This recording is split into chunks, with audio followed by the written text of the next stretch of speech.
안녕하세요. 임용주입니다. 요즘처럼 학폭에 관한 이야기가 자주 거론되는 때가 있을까 싶을 정도로 학폭에 대한 이야기 정말 우리 부모님들의 마음을 서늘하게 하잖아요. 교육부에서 2020년에서 24년까지요. 폭력 예방 교육 그리고 상담과 청소년 경찰학교 운영 이렇게 제4차 학교 폭력 예방 및 대책을 내놨습니다. 학교 폭력 실태 표본 조사에 따르면요. 여러분 놀랍게도요. 아니요. 제가 이미 얘기를 드렸어요. 언어 폭력이 39.5로 가장 높았습니다. 이유가 또 뭔지 아세요? 장난이었다. 특별한 이유 없이 이게 바로 일이었습니다. 우리 아이들이 나 정말 몰라서 그랬거든요. 철없던 시절에 이렇게 말하는 게 꼭 치사한 변명은 아니었다는, 왠지 진짜 뭘 몰라서, 우리가 그런 말 있잖아요. 내가 무심코 던진 돌에 누군가는 엄청난 평생 상처를 입고 그것 때문에 정상적인 생활을 하지 못할 정도라는, 모 방송에 고민글 올라왔었어요. 학폭으로 가정이 해체되고 지금 엄마와의 사이를 어떻게 그 간격을 좁힐 수 있을까 고민하는 사연이었는데요. 초등학교 때 집안이 굉장히 어려웠었는데 본인도 학교에서 왕따를 당하고 그랬던 거예요.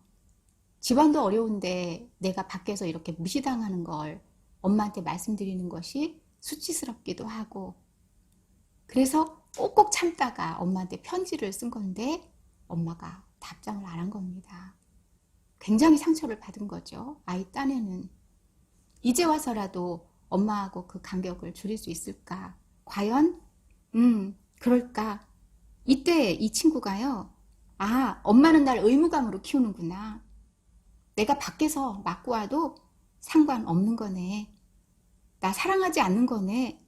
이러면서 학창시절 당한 괴로움과 그로 인해 멀어진 엄마, 이 모녀의 감정의 꼴 어떻게 돌이킬 수 있을까였습니다. 근데 이 고민 글에요. 정말 답글들이 절절했습니다. 제가 한번 여러분께 알려드릴게요. 초딩 때 왕따 당한 기간이 자아 형성에 큰 영향을 주고 왕따는 인생을 좌지우지하는 문제다. 원래 내가 할 말 다 하는 성격인데 왕따 당한 이후로 완전히 내성적으로 변하고 어두워졌다. 난 가족과 부모의 철학이 정말 중요하다고 생각한다.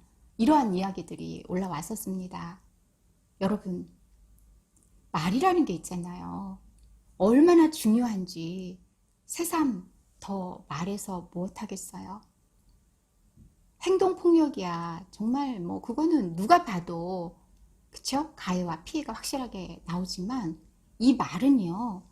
내가 자칫 무심코 한 말이 평생 나의 꿈의 날개를 꺾기도 하고요. 그리고 한창 왕성하게 활동하던 누군가가 이런 문제가 생기면 정말 추락하는 일들이 많습니다. 우리 아이 말로부터 안전한가요? 지금 초딩이라고 표현을 많이 했는데 초등학교 고학년과 중학교 요 사이에 언어 폭력이 가장 많이 일어난다라는 결과가 있습니다. 유아기 때는 엄마하고 뭐 롤플레이도 하면서 인형 가지고 하면서 역할놀이 하면서 그래 이럴 땐 이렇게 말하고 그래 그렇게 말하니까 기분 안 좋구나 그럼 이렇게 말하면 좋겠구나 가르치는 게 가능해요. 그런데 초등학교 고학년 중학생 앉아봐 이렇게 아예 앉혀놓고 말 공부 가르친다? 여러분 그거는 상상할 수 없는 일이에요. 왜냐? 이미 이때부터는 성적 때문에 부모하고 아이하고 소통하기가 굉장히 어려워요. 그리고 아이가 학교에서 문제가 생기면 당연히 공부에 집중 안 되고 성적이 내려갈 수밖에 없는데 그럴수록 부모는 어때요? 아이가 어떤 마음인지 알아주지 않고 다그치면서 아이를 혼내기 바쁘고 아이는 다 누구에게나 다 말해도 엄마한테는 절대 말하지 않을 거야. 이런 공식이 적용이 되는 겁니다. 그렇다면 초등 고학년 중학생, 소위 말해서 사춘기 내 자녀에게 어떻게 밖에서 아이들하고 지낼 때 어떻게 말해야 되는지에 대한 걸 가르쳐 줄 수 있을까요?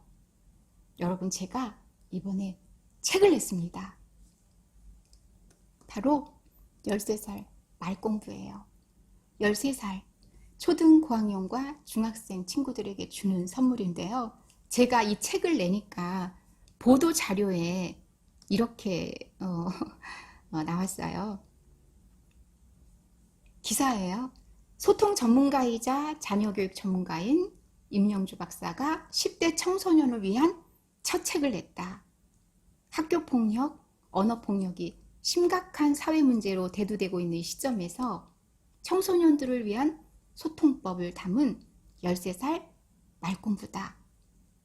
네, 맞아요. 제가 부모교육 전문가로, 소통 전문가로 여러분들하고 정말 강연이나 책을 통해서 많은 시간 함께 했습니다. 엄마가 알려주는 아이의 말공부라는 책도 있었죠.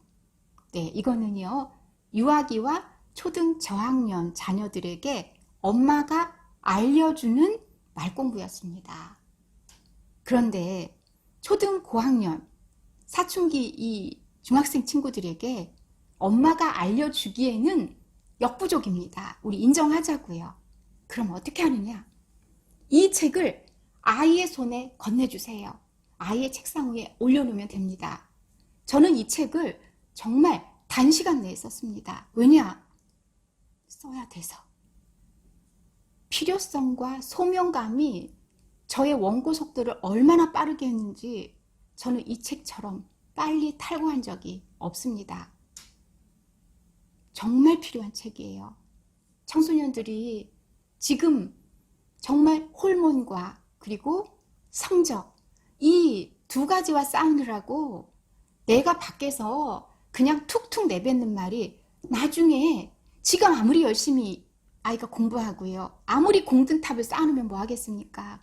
자기가 한 말들이 나중에 지금 이뤄놓은 모든 것들을 한 번에 허물어뜨릴 수도 있는데요. 근데 그걸 누가 아냔 말이죠. 이걸 엄마가 따라다니면서 이야기하기에는 어이 또 잔소리, 아 또 지적, 뭐 누가 충조 평판 이렇게 금지하라는 것을 써놓은 적이 있어서 제가 부모 보라고 하는 건가 보다. 충고와 조언과 평가와 판단은 금물이란 뜻이죠. 우리 아이들이 부모님을 사랑하지만 부모님이 하시는 말들이 다 그렇게 귀에 곱게 들리지 않을 때가 있습니다. 특히 초등학교 고학년과 중학 시절에 울퉁불퉁 하잖아요.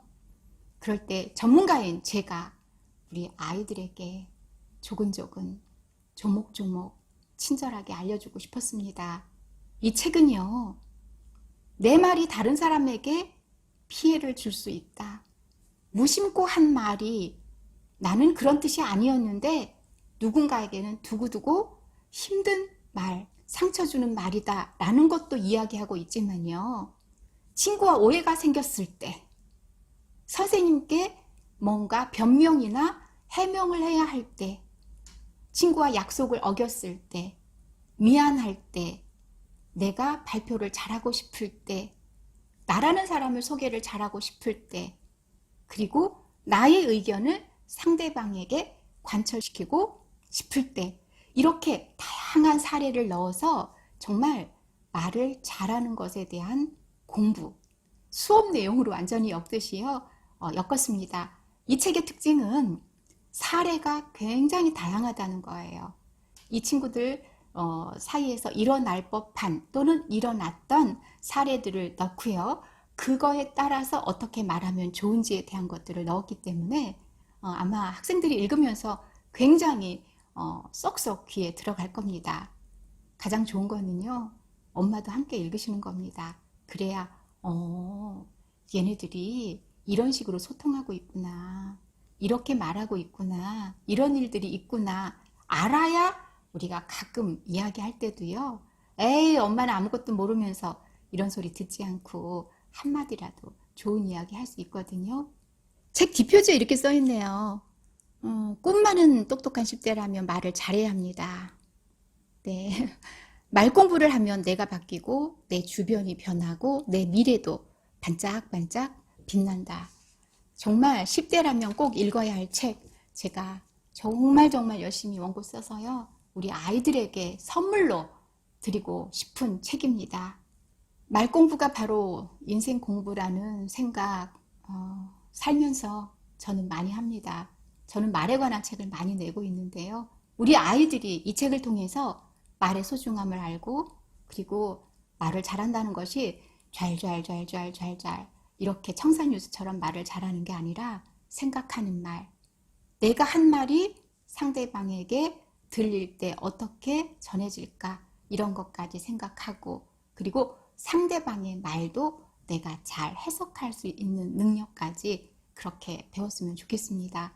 우리 아이들이 말 때문에 평생 이루고 싶은 꿈을 좌절당하는 것이 아니라요, 말로 인해서 세계적인 글로벌 리더가 되고요, 말로 행복하고 말로 인생을 정말 활짝 펼쳐 나갔으면 좋겠습니다. 그런 마음을 담아서 제가 13살 말 공부를 썼고요. 여러분들은 이 책을 우리 아이들의 책상 위에다가 이렇게 올려놓으시는 그런 역할을 해주셨으면 좋겠습니다. 여러분, 말로 우리 아이들 행복하게 잘 컸으면 좋겠어요. 감사합니다.